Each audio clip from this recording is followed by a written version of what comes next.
que es el estado fenológico, estamos en la mayoría de los lotes entre espigazón y llenado de granos, con una situación muy crítica, sobre todo en el oeste provincial, departamentos Paraná, Diamante, Victoria, Nogoyá, que posiblemente el sector que menos precipitaciones ha recibido en los últimos meses, hablemos de 4 o 5 meses atrás, es un déficit importante. También hay que mencionar un hecho, que el domingo 20 de septiembre hubo una helada, un frente frío que dejó heladas en la región, y hay casos puntuales de lotes que se han helado y hay de menor grado de afectación. Ese es otro dato interesante.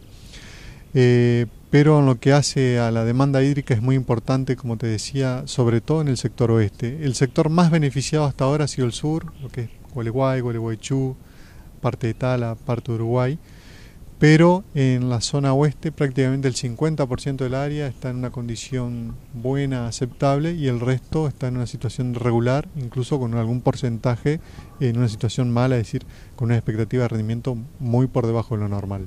¿Se ha estimado lo que puede ser pérdida al momento de la cosecha en trigo? Todavía no, porque es un momento, un periodo de cultivo donde es difícil estimar todavía, pero sí seguramente en la zona más crítica, que es la oeste, el rendimiento va a estar por debajo de lo normal. Es muy factible que suceda eso debido al gran déficit hídrico que ha venido manteniéndose en los últimos 3, 4 o 5 meses. ¿Los otros cultivos alternativos al trigo cómo están? Bueno, y lo que es colza también pensemos que es un cultivo que ha sido muy afectado, sobre todo porque el 70% del área se ubica en la zona oeste, gran parte en el departamento de Victoria.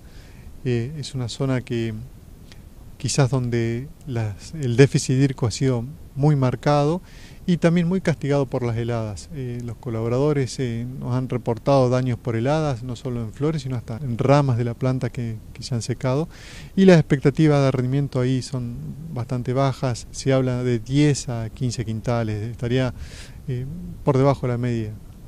Bueno, y vamos a la campaña de granos gruesos. ¿Cuáles son los datos que ustedes manejan en cuanto a lo que se ha podido sembrar y las condiciones en los granos gruesos en la provincia? Bueno, lo que es maíz prácticamente finalizó la siembra, se pudo concretar arriba del 95% de la intención que es menor a la del año pasado. Acá hubo un cambio, en los últimos 3-4 años el maíz, sobre todo el de primera, venía creciendo, expandiendo el área, y este año vemos una caída de aproximadamente un 5%, podrían llegar a ser unas 20.000 hectáreas menos, ubicándonos en 360.000 hectáreas. Esto en parte se debe, bueno, un maíz que requiere una alta inversión, el escenario climático pre-campaña y lo que están mostrando los modelos a futuro de un año niña pesó en contra. Y también hay otro factor interesante que es el buen precio, la cotización que manifestaba o manifiesta el sorgo tanto a futuro también, que vemos un incremento que podría llegar a ubicarse de 90 a 100.000 hectáreas, un crecimiento del 40 al 50%.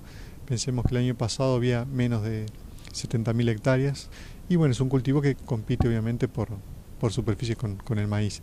¿Qué pasa con la soja? Y bueno, soja en este escenario de una leve caída del maíz y un incremento del sorgo, posiblemente la soja experimente una leve caída, una leve disminución, y sobre todo va a incrementarse el área de soja de segunda porque hubo un crecimiento en el trigo, es decir que el área de primera posiblemente se reduzca.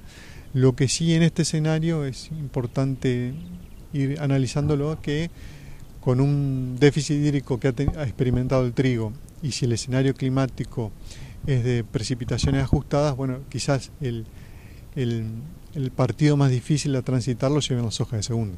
Lo llevo al cultivo de arroz. En la provincia de Entre Ríos se hablaba de un aumento en la superficie después de varias campañas. Sí, exactamente. El arroz llevaba 4 campañas con caída en el área.